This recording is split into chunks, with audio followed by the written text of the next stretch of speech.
आज डिस्काउंट के बारे में जानेंगे और प्रॉफिट एंड लॉस का एक चैप्टर है, 1 या 2 स्लाइड में ये खत्म हो जाएगा। लेकिन थोड़ा सा ध्यान देना है कि डिस्काउंट है क्या, डिस्काउंट किस पर होता है, ये चीज़ सबसे बड़ी जरूरी है। तो आप करेंगे क्या, सबसे पहले कि डिस्काउंट के बारे में जानेंगे। डिस्काउंट होता क्या है? तो देखिए, डिस्काउंट के मतलब क्या होता है, छूट होता है, यानी ये बट्टा होता है।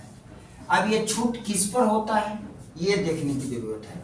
क्वेश्चन में 2-3 टाइप से बदल कर इसका नाम दे देगा और आपको पता नहीं चलेगा कि इस पर छूट लगेगा कि नहीं। सबसे बड़ी बात हमने पहले बताया था कि हानि और लाभ की गणना क्रय मूल्य पर जिस तरह से करते हैं, यानी हानि और लाभ की गणना जिस प्रकार क्रय मूल्य से करते हैं, उसी प्रकार छूट की गणना अंकित मूल्य, सूची मूल्य, बाजार मूल्य, बस एकदम सिंपल चीज है। यानी कहने का मतलब है क्या कि क्रय मूल्य, कहने का मतलब ये है कि छूट या बट्टा दोनों बात एक ही है, डिस्काउंट है।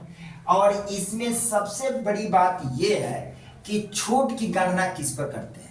जिस तरह से लाभ और हानि की गणना हम करते थे क्रय मूल्य पर, उसी तरह छूट की गणना अंकित मूल्य पर करते हैं। तो अंकित मूल्य है क्या? अब बात आ जाती है अंकित में मार्केट प्राइस, जो मार्केट में दुकानदार लिख देता है ना, उस पे प्राइस, वो मार्केट प्राइस होती है। ओरिजिनल प्राइस तो होता नहीं है, और उसी पर वो छूट देता है।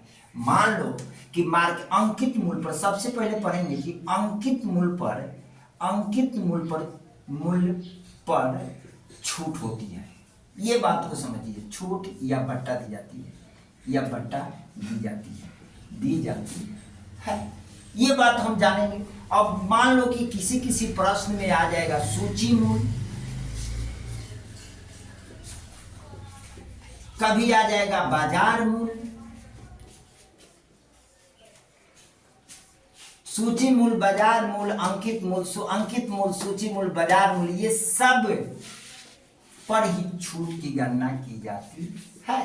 इसको हम बोलते हैं मार्केट प्राइस। एमआरपी भी कहीं दे देगा बाबू, फंस जाएगा, बुझे भी ना करेगा। एमआरपी का मार्केट रिटेलर प्राइस है, क्या है? Market retailer price. इस पर भी आपका क्या होता है, छूट दी जाती है। ये छूट दी जाती है, क्या दी जाती है? छूट दी जाती है, छूट दी जाती है। ठीक है, मान लिया 10% छूट का मतलब क्या है? जिस प्रकार से छूट की गणना अंकित मूल्य पर की जाती है, उसी प्रकार से लाभ और हानि की गणना क्रय मूल्य पर की जाती है। जैसे पहले हमने बताया था कि लाभ और हानि की गणना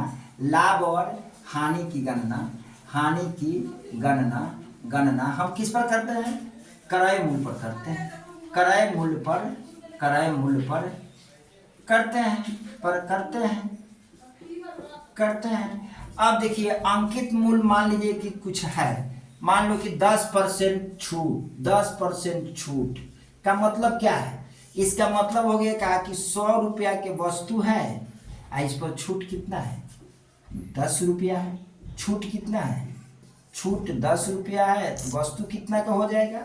90 रुपया के, यानी 100 - 10, यानी वस्तु हो जाएगा 90 रुपये। यानी ये जब ये अंकित मूल्य है, इसको बोलेंगे अंकित मूल्य। तो ये आपका मान लेते हैं कि 20% के 10% की छूट की बात कर रहे हैं, ये छूट हो गया, या बट्टा, छूट या बट्टा। तो इसका मतलब क्या हो जाएगा कि 10% की छूट के मतलब कि 100 रुपया मार्केट प्राइस, यानी अंकित मूल्य है। और 10% छूट के मतलब क्या हो गया कि 10 रुपया छूट दिया गया, 10 रुपया छूट मिला, तो 100 - 10, यानी ये हो गया आपका 90 रुपया। कितना हो गया? ये 90 रुपया हो गया। छूट की बाद की राशि विक्रय मूल्य होती है। सबसे बड़ी बात ये करना है, याद रखना है, नोट करके, कि छूट के बाद की राशि, छूट या बट्टा के बाद की राशि क्या होती है? विक्रय मूल्य होती है। क्या होती है? विक्रय मूल्य होती है। इस चीज पर ध्यान देते हैं, यानी छूट या बट्टा के बाद जो बची हुई राशि होती है, जो राशि मान लो कि अंकित मूल्य 10% बट्टा, 10% के बट्टा तो इसमें विक्रय मूल्य क्या हो जाएगा, यहाँ पे अंकित मूल्य हो जाएगा आपका कितना, अंकित मूल्य 100 रुपया, तो विक्रय मूल्य कितना हो जाएगा आपका, विक्रय मूल्य हो जाएगा 90 रुपया, 90 रुपया, क्योंकि 100 माइनस 10 यानी ये बन जाएगा 90 रुपया। अब इस पर समझ में आ जाना चाहिए आपको। या नेक्स्ट एक और एग्जांपल दे देते हैं आपको कि मान लीजिए यहाँ से ले लो कि छूट यानी 20% छूट, इसका क्या मतलब हो गया, अगर अंकित मूल्य कितना है 100 रुपया है, 100 रुपया है, तो छूट विक्रय मूल्य क्या हो जाएगा, विक्रय मूल्य 80 रुपया हो जाएगा, 80 रुपया हो जाएगा, यानी 100 माइनस 20, छूट की राशि के बाद की राशि क्या होता है, विक्रय मूल्य होता है। मैंने क्या बोला कि छूट के बाद या बाटा के बाद की राशि क्या होगा, विक्रय मूल्य होगा। That's all.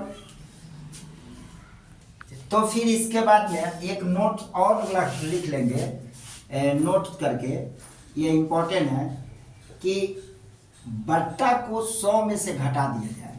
बट्टा यानी छूट को, बट्टा यानी या छूट को 100 में से घटा दे, 100 में से घटा दे तो क्रय मूल्य प्राप्त हो जाता है, क्रय मूल्य मिलता है।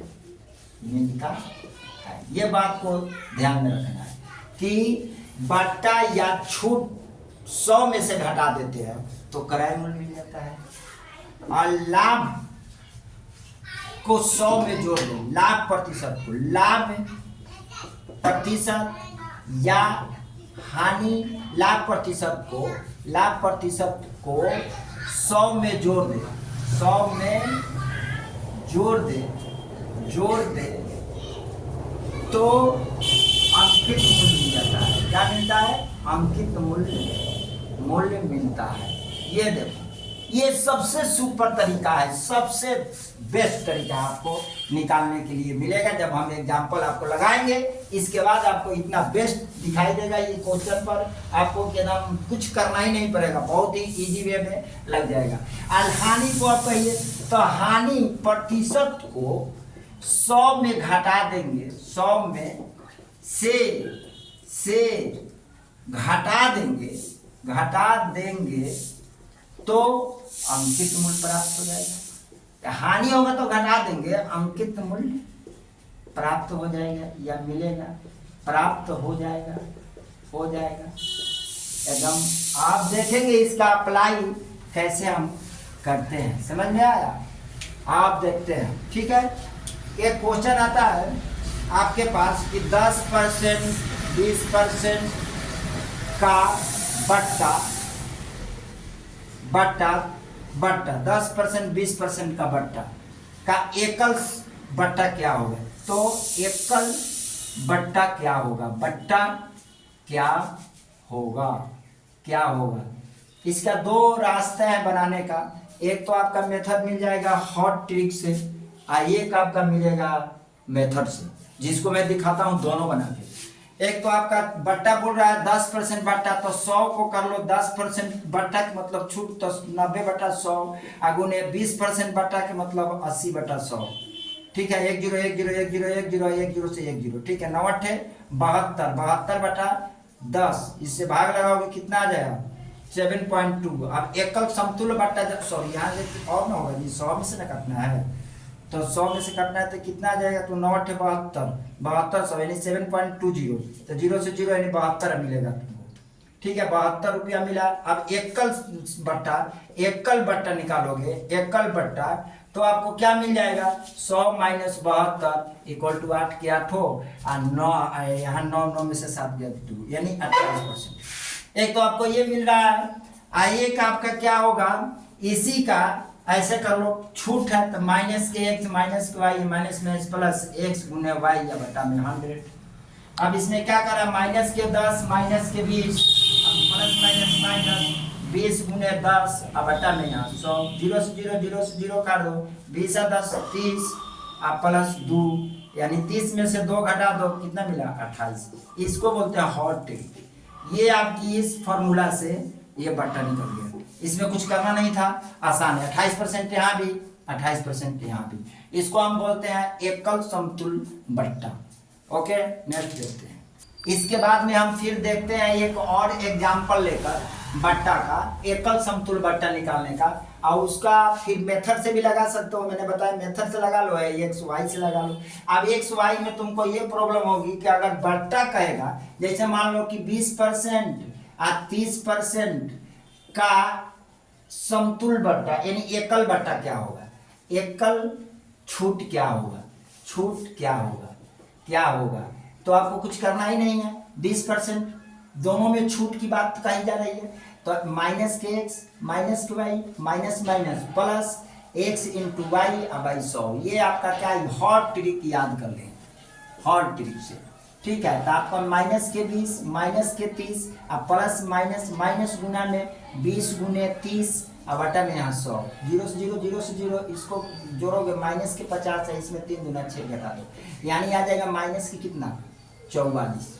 आइए आपका क्या होगा, छूट माइनस के 44। या इसी क्वेश्चन को एक और तरीका से लगा सकते हो, तुम चाहोगे तो ऐसे भी लगा लो कि आप क्या करोगे कि पहले बोल रहा है 20% छूट, तो 20% छूट के मतलब कितना 80/100, और दूसरा बोल रहा है 30% छूट तो 70/100, और सब में छूट की राशि है तो 100।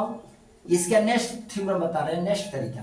अब आप क्या करेंगे, 2 0 से 2 0, 1 0 से 1 0, 1 0 से 1 0, 7 8 56, 56 आ गया। अब एकल छूट निकालोगे, एकल छूट, तो एकल छूट जब तुम निकालते हो तो 100 माइनस 56 बराबर 10 में से 4 गया, 10 में से 6 गया 4, या 9 में से 5 गया 4, यानी 44% की छूट आ गई। ये आपका आंसर हो जाएगा। ओके, इसके बाद में एक क्वेश्चन और देखते हैं कि कोई व्यक्ति अपने वस्तु का क्रय मूल्य से कितना अधिक अंकित करे कि 10% बट्टा देने के बाद भी 10% का लाभ। ठीक है, कोई व्यक्ति अपने वस्तु को, क्वेश्चन एक लिखते हैं कि कोई व्यक्ति अपने वस्तु को, कोई व्यक्ति अपने वस्तु को, अपने वस्तु को, एक एग्जांपल ले लेते हैं कि कोई व्यक्ति अपने वस्तु को क्रय मूल्य से कितना अधिक अंकित करे ताकि 10% बट्टा देने के बाद भी उसे 10% का क्या होता है, लाभ होता है। तो लाभ की राशि पहले यहाँ लिख लेते हैं हम, क्या कि क्रय मूल्य लिख लेते हैं। क्रय मूल्य ले लिया, इसके बाद में यहाँ विक्रय मूल्य ले लेंगे, अनुपात में ले लेंगे क्या, अंकित मूल्य। सिंपल सा ही 3 गो के अनुपात लेंगे। क्रय मूल्य हम मान लेते हैं, क्या बोल रहा है 10% बट्टा, यहाँ क्या बोला 10% के लाभ, तो 10% के लाभ के मतलब विक्रय मूल्य अगर 100 रुपया हो गया तो क्रय मूल्य कितना 110 रुपया, तो क्रय मूल्य कितना हो गया 100 रुपया। अब कह रहे हैं कहा कि 10% बट्टा देने के बाद, 10% बट्टा देने के बाद उसे कितना, वस्तु का क्रय मूल्य से कितना अधिक अंकित मूल्य करना पड़ेगा, अंकित अधिक अंकित करे, यानी अंकित मूल्य को कितना अधिक अंकित करे। तो इसमें 10% के बट्टा देगा तो अंकित करेगा तो 90, इसका विक्रय मूल्य निकाल देते हैं 90/100, गुने कितना 110। अब ये मेरा क्या निकलेगा, अंकित मूल्य निकलेगा। इसका 10% बट्टा में हो गया, अब बट्टा में कितना बट्टा कम बट्टा दे ताकि इसका अंकित मूल्य क्या हो, कितना अधिक अंकित करे, क्या बोल रहा है कितना अधिक अंकित करे कि 10% बट्टा देने के बाद भी 10% का लाभ हो। तो अब हम यहाँ से 0 से 0 काटेंगे, 1 0 से 1 0 काटेंगे, 11 9 90 हो जाएगा, 9 90। अब 90 का इसमें हम देखते हैं कि कितना का अंतर आ रहा है, इसमें देखते हैं कितना का अंतर देगा ये 90, 10% के बाद, तो यहाँ सॉरी यहाँ 1 लेंगे, 99 में अब छूट की राशि निकालते हैं, तो मेरा क्या मिल जाता है, विक्रय मूल्य। विक्रय मूल्य या हम क्या करते हैं, क्रय मूल्य को 100 मान लिया, 10% की बेनिफिट होता है 110। अब हमें निकालना क्या है, अंकित मूल्य। तो अंकित मूल्य, तो इस पर 10% की छूट था, 10% का छूट, 10% छूट, तो 10% छूट के मतलब कि 90 गुने 100 गुने 100, ये क्रय मूल्य गुने ये, तो ये आपका आ जाएगा कितना, 1 0 से 1 0, 1000 अब बटा में 9, यानी 1000/9। अब इससे कितना अधिक अंकित किया, अब ये क्रय मूल्य से ये कितना अधिक अंकित मूल्य किया, तो 900, तो इसमें से हमें घटा देंगे अगर घटाना चाहते हैं तो 1000 अब -/9 माइनस के 100 अधिक कितना हुआ, तो अधिक के लिए निकाल लेंगे 1000 माइनस के 900 बटा में यहाँ 9 यानी 100 बटा में 9 इतना अधिक अंकित किया, अधिक अंकित किया। ये आपका क्या हो जाएगा, आंसर हो जाएगा। ओके।